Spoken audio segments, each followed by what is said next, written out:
옆에 분하고 인사하시겠습니다. 사랑합니다. 축복합니다. 사랑합니다. 축복합니다.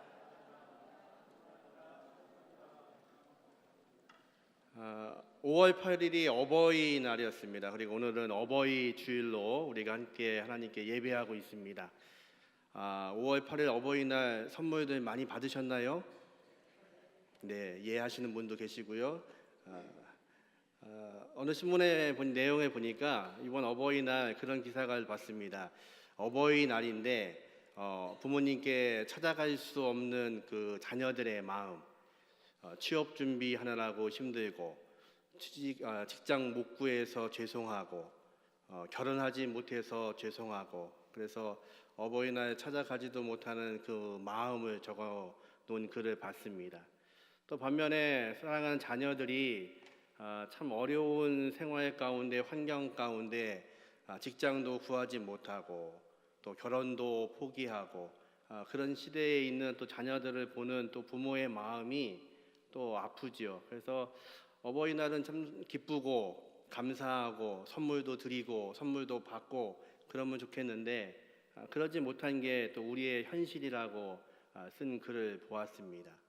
사실은 어버이날의 처음 시작은요, 1868년 엔자비스라는 한 여성이 미국의 독립운동이 끝나고 남북전쟁이 끝나고 나서 전사한 아들을 둔 어머니들, 그리고 혹시 남편을 전쟁터에서 잃어버린 여인들을 위로하기 위해서 기도 모임을 가졌습니다. 그 모임이 미국의 어머니 날의 시작이었고 전 세계 지금 169개국에서 이루어지고 있는 어버이날, 어머니날, 아버지날의 시작이기도 했습니다.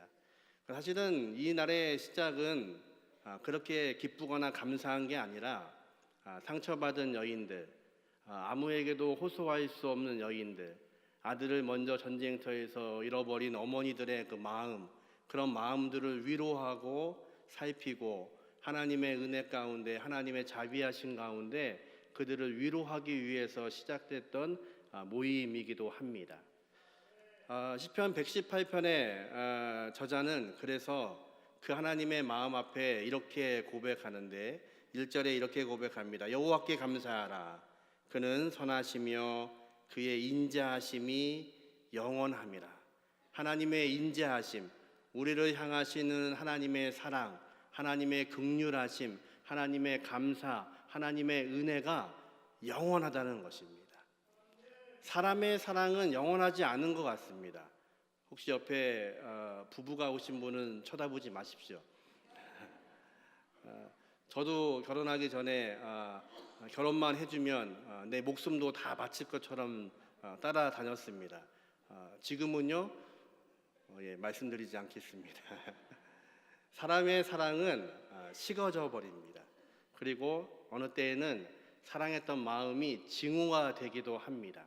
근데 참 감사한 것은 하나님의 인자하심, 우리를 향하신 하나님의 사랑하심, 하나님의 긍휼하심은 영원하답니다.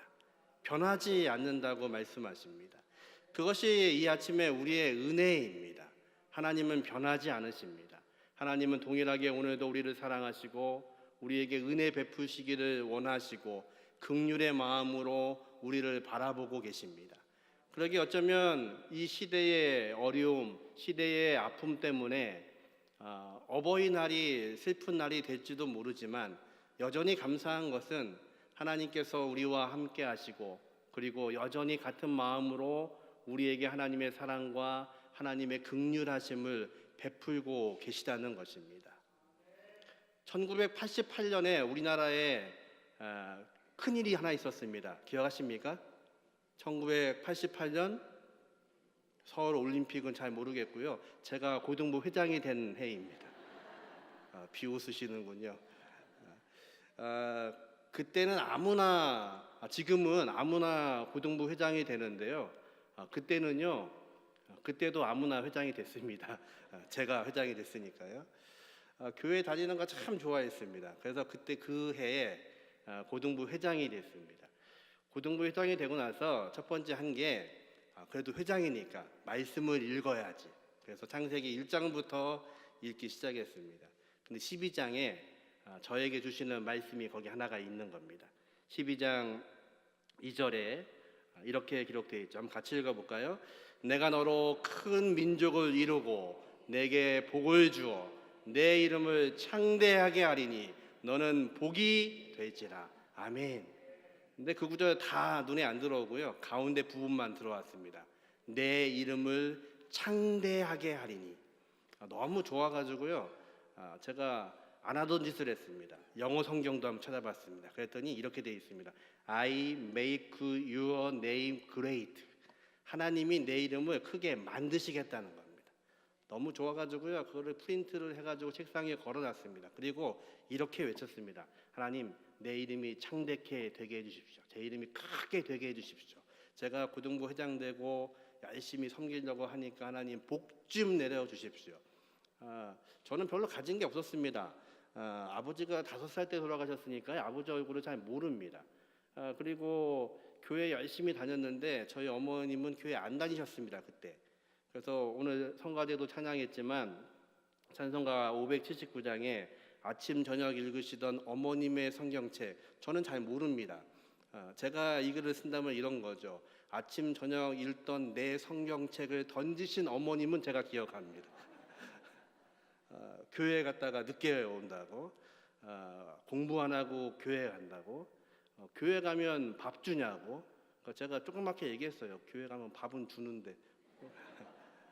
그렇게 성경책으로 이게 맞으면서 학교를 다녔습니다. 근데 그때 제 가운데 환경도 어렵고 물질도 풍부하지 않고 또 가진 재능도 저에게는 없고, 그래서 이 말씀을 붙잡고 하나님, 제 이름을 좀 창대하게 크게 하나님 만드시고 복을 좀 주십시오. 그리고 아침마다 그 글을 읽었습니다. 그런데요, 하나님은 반응하지 않으십니다. 복도 안 주시고요, 물질도 더 풍부해진 것 같지도 않고요, 재능이 낮은 것 같지도 않고요, 공부를 잘한 것 같지도 않습니다.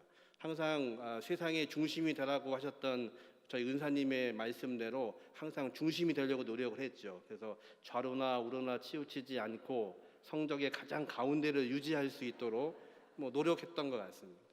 변한 게 없습니다. 그런데 나중에 이 구절의 의미를 알게 됐습니다.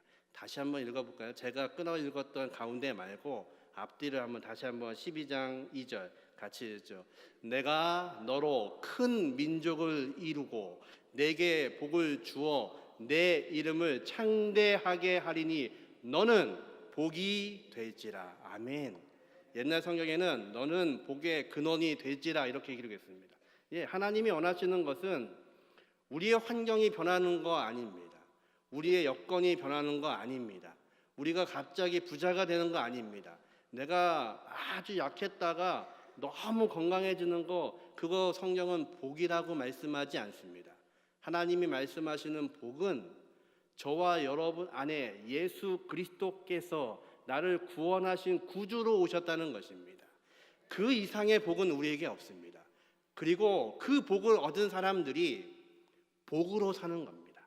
여러분이 복이 되셔서 옆에 있는 그 사람이 복을 받는 겁니다. 내가 복을 받아서 사랑하는 남편이 예수를 몰랐는데 그가 예수를 알게 되는 복을 얻는 겁니다. 내가 복이 되어서 내 앞집 사람이 예수를 몰랐는데 예수를 알게 되는 것입니다. 그래서 복은 환경과 물질과 여건과 어떤 마음에서 있는 것이 아니라 하나님이 우리에게 복이 되라고 말씀하셨습니다. 아브라함이 조카 롯과 지내다가 이제 다툼이 생겼습니다. 그들의 목자와 아브라함의 목자가 다투어지니까 아브라함은 고백합니다. 네가 선택하라는 것입니다. 네가 우하면 내가 좌하고 네가 좌하면 내가 우하겠다. 롯이 선택한 곳은 어디입니까? 소돔과 고모라 지역을 선택합니다. 그런데 롯이 뭐라고 고백하냐면 소돔과 고모라 지역을 봤더니 물이 많고 여호와의 동산 같고 애굽 같았다고 고백합니다. 사막에서 물이 필요합니다. 롯이 보니까 저쪽 소돔과 고모라 지역은 물이 풍부한 지역입니다. 그리고 마치 보니까 거기는 하나님의 동산, 에덴 같아 보입니다. 또 거기를 보니까요, 애굽처럼 강해 보입니다. 그러니까요, 주저하지 않고 환경을 선택합니다. 근데 여러분 아시는 것처럼 그곳은 하나님의 저주가 임했던 곳입니다. 반면에 그가 선택하고 남은 곳, 아브라함이 서 있어야 할 장소는 사막입니다. 아무것도 없습니다. 그런데 아브라함은 그곳에서 복의 근원으로 축복하심을 경험합니다. 이유는 한 가지입니다. 환경이 아니라 하나님이 계시는지 하나님이 계시지 않는지 그 차이입니다. 우리가 많은 것을 가지고 있어도, 우리가 많은 지혜를 갖고 있고 지식을 갖고 있고 명예를 가지고 있고 물질을 가지고 있고 건강을 가지고 있어도 하나님이 함께하지 않으시면 그것은 축복이 아닙니다. 그렇게 믿으십니까? 반면에 나는 약하고 나는 병들었고 나는 물질이 없고 내 환경은 열악하고 사막 같아도 하나님이 나와 함께 하시면, 하나님이 나와 동행하시면 나는 복의 근원, 복이 되는 줄로 믿습니다. 저와 여러분의 가정이 어쩌면 지금 우리의 상황 가운데 어려운지 모릅니다. 눈물이 날 수밖에 없을지도 모릅니다. 그런데 환경이 바뀐다고 해서, 여러분에게 물질이 더해진다고 해서, 아니면 더 지금보다 건강해진다고 해서 하나님이 일하시는 거 아닙니다. 하나님의 일은 어떤 환경, 어떤 여건 속에서도 하나님과 내가 동행하고 있는지를 물으시는 겁니다. 아브라함은 이 말씀을 붙잡고 복의 근원, 복의 시작이 되기 위해서, 그리고 그를 통해서 하나님의 복이 흘러 넘치게 하기 위해서 그는 살았습니다. 그랬더니요, 그가 있는 곳이 복받는 곳이 되고, 그가 만나는 사람들이 하나님의 복을 경험하게 되고, 하나님은 그를 통해서 민족을 이루시는 약속을 하나님이 성취하셨습니다. 저와 여러분의 가정을 통해서 하나님이 그런 은혜를 허락하시고 하나님의 역사가 있으시기를 주님의 이름으로 축원합니다. 그래서 시편 118편의 기자는 어려운 가운데 1절부터 4절까지 계속해서 하나님의 인자하심을 찬양하라고 고백합니다. 2절에는 이스라엘에게 말하기를 그가 찬양하라고 이야기하고, 3절에는 아론의 집에 말하기를 하나님의 인자하심이 영원하다고 이야기하고, 4절에는 여호와를 경외하는 모든 자들은 그의 인자하심의 영원함을 찬양하라고 고백합니다. 저와 여러분의 입술 가운데 그 하나님의 변하지 않으시는 사랑, 그 변하지 않으시는 하나님의 긍휼하심을 찬양하시는 저와 여러분 되시기를 주님의 이름으로 축원합니다. 이제 시편 118편의 기자는 자기가 기도할 제목을 5절에서 시작합니다. 5절에 보니까 같이 읽죠. 내가 고통 중에 여호와께 부르짖었더니 여호와께서 응답하시고 나를 넓은 곳에 세우셨도다. 아멘. 고통 가운데 있는 시편 118편의 기자는 이렇게 고백합니다. 내가 고통 중에 여호와께 부르짖었더니, 하나님께 기도했더니. 참 감사한 것은 저와 여러분은 기도할 분이 계십니다. 그 기도를 또 응답하시는 분이 계십니다. 5절에 보니까 내가 여호와께 부르짖었더니 여호와께서 응답하시고 나를 넓은 곳에 세우셨도다. 다른 번역에는 나를 자유롭게 하셨도다. 우리가 고통 중에 있으면요, 어떤 일이 벌어지냐면 숨게 됩니다. 숨게 되고 웅크리게 되고 도망가고 싶고 사람 만나기 싫고, 그게 우리의 상태입니다. 그런데 하나님께 간구했을 때 하나님이 그 기도에 응답하시면 하나님의 방법은 웅크리지 않게 하시고 넓은 곳에 우리를 세우시겠다고 약속하십니다. 우리를 자유롭게 하겠다고 말씀하십니다. 저와 여러분의 가정이, 우리의 삶이 때로 고난 중에 있다면 하나님의 그 인자하심을 찬송하시기를 주님의 이름으로 축원합니다. 그리고 우리가 간구할 때에 하나님은 응답하시고 함께 하시고 하나님의 귀하신 곳에 세우시고 우리를 넓은 곳에, 우리를 자유로운 곳에 세우시는 하나님의 귀한 은혜들을 경험하시기를 주님의 이름으로 축원합니다. 이제 6절에 시편 기자는 고백합니다. 6절 같이 읽죠. 여호와는 내 편이시라. 내가 두려워하지 아니하나니 사람이 내게 어찌할까. 아멘. 여러분이 하나님이 여러분의 편이신 것을 믿으십니까? 진짜로 믿으십니까? 진짜로 믿으십니까? 그런데 왜 염려하십니까? 왜 걱정하십니까? 우리는 입술로 고백합니다. 여호와는 내 편이시라. 그런데 그 다음 구절, 내가 두려워하지 아니하노니, 하나님이 내 편이라고 믿으면서 여전히 우리는 두려워합니다. 하나님이 나와 함께 하신다고 고백하면서 여전히 두려워합니다. 그거는 믿으시는 게 아닙니다. 안 믿으시는 겁니다. 하나님이 정말 여러분의 편이신 것을 믿으시면, 하나님이 나와 함께 하시는 것을 믿으시면 두려워하지 않으셔야 됩니다. 믿으십니까? 아까보다는 적으신데요. 다시 묻습니다. 하나님이 여러분과 함께 하신다고 믿으시면 두려워하지 않으셔야 됩니다. 믿으십니까? 예, 그것이 우리의 믿음 돼야 됩니다. 시편 23편 1절에 다윗은 고백합니다. 저는 잘 아시는 고백이죠. 여호와는 나의 목자시니 내게 부족함이 없으리로다. 이 구절을 거꾸로 읽으면 이런 뜻이 됩니다. 여호와가 나의 목자가 되지 않으시면 나는 부족한 사람입니다. 다윗은 부족한 사람이었습니다. 선지자가 이새에게 와서 아들들에게, 아들 중에 한 사람에게 기름을 붓겠다고 했을 때 아버지 이새는 다윗의 존재조차도 알지 못했습니다.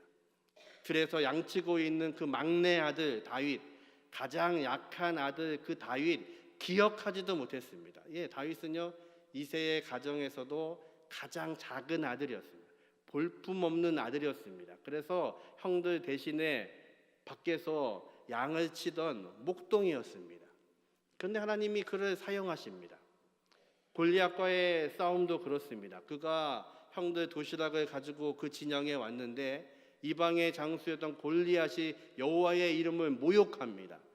그리고 이스라엘을 모욕합니다. 그런데 아무도 나서서 싸우지 않습니다. 그때 다윗이 나가서 싸우겠다는 것입니다. 다윗이 누구입니까? 병사도 아닙니다. 소년입니다. 양치기입니다. 사울이 주는 무기도 감당할 수 없는 그런 양치기입니다. 그가 가지고 나간 무기는 무엇입니까? 맨날 들에서 양을 칠 때 갖고 있었던 물맷돌입니다. 보잘것 없습니다. 가장 부족합니다. 가장 작은 사람 다윗, 가장 약한 사람 다윗, 그리고 무기도 변변하지 않은 것을 가지고 나아가서 그 골리앗과 싸우겠다고 이야기합니다. 그런데 다윗은 믿는 게 있습니다. 여호와는 나의 목자시니, 여호와는 나의 편이시라. 그것을 그는 믿고 있었습니다. 그러니까 골리앗이 있어도 두려워하지 않습니다. 그리고 하나님은 그 다윗의 물맷돌을 사용하셔서 골리앗을 쓰러뜨리신 분이 하나님이십니다. 여러분 두려우십니까? 여러분의 가정 가운데 여러분의 자녀들을 바라보면서 걱정이 되십니까? 그러면 앞에 것에 먼저 순종하셔야 됩니다. 하나님은 내 편이시니, 하나님은 내 편이시니, 내가 두려워하지 않겠다는 그 믿음이 여러분의 믿음이 되어야 됩니다. 그래야 하나님은 여러분을 사용하셔서 골리앗도 넘어뜨리시는 은혜를 베푸십니다. 우리는 세상에 눌려 삽니다. 세상의 환경, 세상의 모습, 세상의 배경, 세상의 학식, 그것에 눌려 삽니다. 그것을 보고 나면 나는 초라한 존재입니다. 나는 학력도 없고 학식도 없고 배움도 없고 물질도 없고 모든 게 없는 게 태반입니다. 다 없는 것 같습니다. 그런데 우리에게는 한 분이 계십니다. 여호와는 내 편이시라. 하나님은 내 편이시라. 그것을 믿고 나아갈 때 하나님은 저와 여러분을 사용하기를 원하십니다. 하나님이 아마 원하시는 게 있다면 다윗이 물맷돌을 던진 것처럼 저와 여러분을 그런 돌멩이로 사용하시려고 하는지 모르겠습니다. 제가 언젠가 예전에 청소년 집회에 가서 이 얘기를 했습니다. 하나님이 너희들을 하나님의 돌멩이로 쓰려고 하는지 모른다. 하나님이 너희들을 잡으시면 세상을 변혁시킬 수 있는, 세상을 넘어뜨릴 수 있는 그런 도구가 되게 할 것일 거다. 여러분 믿으십니까? 저와 여러분이 하나님의 손에 들려있는 물맷돌이 되게 하시기를 주님의 이름으로 축원합니다. 세상은 큽니다. 세상은 높습니다. 세상은 벽이 있습니다. 그런데 하나님께서, 내 편이신 하나님께서 여러분을 들어 사용하시면 우리가 넘지 못할 산이 없다고 말씀하시는 하나님의 말씀처럼 세상은 우리 앞에 넘어지는 것을 보게 되실 줄로 믿습니다. 이것이 저와 여러분의 믿음이 되시기를 주님의 이름으로 축원합니다. 이스라엘 백성은 애굽에서 나올 때 홍해를 건넜습니다. 또 그들이 약속의 땅 가나안에 들어갈 때에 요단강을 건너야만 했습니다. 그런데 그때마다 하나님은 말씀하십니다. 홍해 앞에서는 잠잠하라고 말씀하시고 그들에게 두려워하지 말라고 말씀하시고 하나님이 직접 그 홍해를 갈라 놓으셨습니다. 요단강을 건널 때에는 하나님께서 하나님의 법궤를 맨 제사장이 먼저 요단강으로 들어가라고 말씀하십니다. 두렵습니다.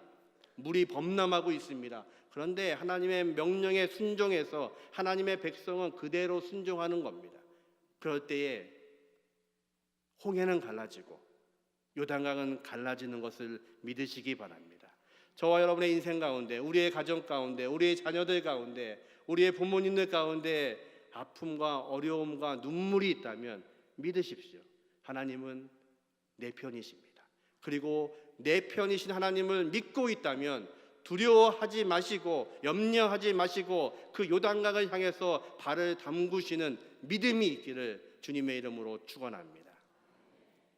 마지막으로 22절에 21절에 시편 기자는 이렇게 고백합니다. 21절 같이 읽죠. 주께서 내게 응답하시고 나의 구원이 되셨으니 내가 주께 감사하리로다. 하나님이 나에게 응답하시면 그분이 나의 구원자가 되시고 우리가 할 수 있는 것은 감사라는 것입니다. 그리고 22절에 이렇게 고백합니다. 같이 읽습니다. 건축자가 버린 돌이 집 모퉁이의 머릿돌이 되었나니. 아멘. 어쩌면 우리의 존재가 건축자가 버린 쓸모없는 돌인지도 모릅니다.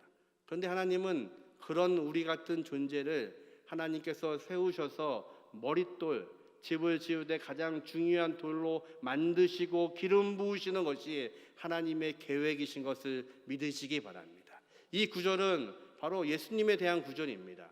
예수님이 이 땅에 오셔서 우리를 위해서 십자가를 지십니다. 그분은 하나님이셨습니다. 그럼에도 불구하고 그 십자가를 지시고 그리고 십자가에서 모욕을 당하시고 피 흘려 죽으셨습니다. 이유는 단 한 가지였습니다. 나를 구원하시기 위해서, 저와 여러분을 구원하시기 위해서 마치 버린 건축자의 돌처럼 그분은 죽으셨습니다. 그런데 그것이 아니라 그분은 그 죽음으로 인해서 온 인류를 구원하는 생명의 머릿돌이 되신 것을 믿으시기 바랍니다. 하나님은 우리를 그렇게 사용하시기를 원하십니다. 우리에게 아픔이 있고 어려움이 있고 눈물이 있지만 우리는 믿습니다. 그 하나님의 인자하심, 하나님의 사랑과 하나님의 긍휼과 하나님의 높으신 생각이 영원토록 변하지 않는다는 것을 우리는 믿습니다. 그리고 시편 기자의 고백처럼 하나님이 내 편이 되시는 것을 우리는 믿습니다. 그분이 내 목자가 되시는 것을 우리는 믿습니다. 그러면 두려워하지 마십시오. 하나님은 우리를 통해서 일하시고 우리의 예배받기를 원하시고 우리를 구원하기 원하시는 하나님의 계획이 저와 여러분을 통해서, 저와 여러분의 가정을 통해서 이루어 가실 것을 믿으시는 저와 여러분 되시기를 주님의 이름으로 축원합니다. 25절에 이제 이 시편을 마치면서 기자가 이렇게 고백합니다. 25절 같이 읽죠. 여호와여 구원하옵소서. 이제 구원하소서. 여호와여 우리가 구하옵나니 이제 형통하게 하소서. 아멘. 하나님이 원하시는 것은 우리를 통해서 하나님의 생각이 흘러가기를 원하십니다. 하나님은 저와 여러분의 하나님의 축복의 통로가 되기를 원하십니다. 하나님은 오늘도 우리를 통해서 형통케 하시기를 원하십니다. 그 형통의 자리로 우리를 세우시기를 원하십니다. 그것이 하나님의 계획이십니다. 그 계획 가운데 우리가 서야 됩니다. 사도 바울은 고백합니다. 하나님께서 예전에는 십계명 돌판에 말씀을 새기셨지만 이제는 우리의 신비에, 우리의 마음의 비석에 하나님이 쓰셨다는 것입니다. 왜요?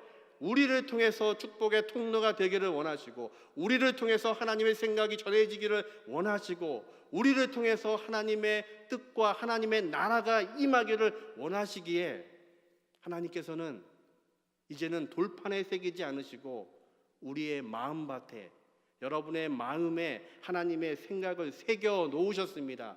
너를 통해서 축복의 통로가 되게 하겠다고, 또 우리를 통해서 하나님의 축복의 통로가 흘러가게 하시겠다고 하나님은 약속하고 계십니다. 그 하나님의 부르심에 저와 여러분이 순종하시기를 주님의 이름으로 축원합니다. 하나님은 오늘도 우리를 부르십니다. 하나님은 여전히 오늘도 우리에게 예배 받기를 원하십니다. 하나님의 생각이 우리 가운데 넘쳐 흐르기를 원하십니다. 그러기에 시편 기자는 그의 인생의 어려움과 아픔과 환난 가운데에서도 먼저 하나님의 인자하심이 영원하다는 것을 고백하고 있습니다. 하나님의 인자하심, 우리를 사랑하시는 그 마음, 하나님의 긍휼하심, 우리를 불쌍히 여기시는 그 하나님의 마음은 변하지 않고 영원한 것을 믿으시기 바랍니다. 그 하나님이 저와 여러분의 하나님입니다. 이 아침에도 우리 하나님, 그 하나님 앞에 무릎 꿇으시고 그 하나님의 말씀에 순종하시고 그 하나님이 서 계신 장소에 우리도 서 있을 수 있는 하나님의 귀한 백성 되시기를 주님의 이름으로 축원합니다. 기도하겠습니다. 전능하신 아버지 하나님, 이 아침도 하나님의 인자하심을 구합니다. 하나님의 인자하심이 영원하시며 우리와 함께 하시며 끊이지 않는 것을 우리가 믿습니다.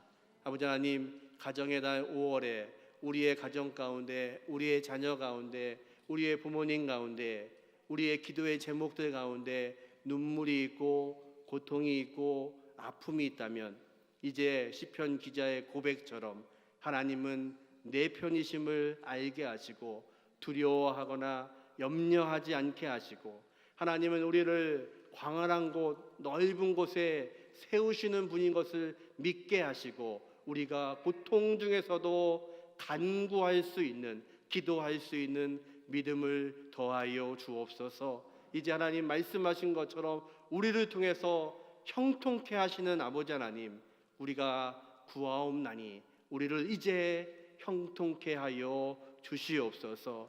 모든 것 감사드리오며 예수님의 이름으로 축복하며 기도하옵나이다.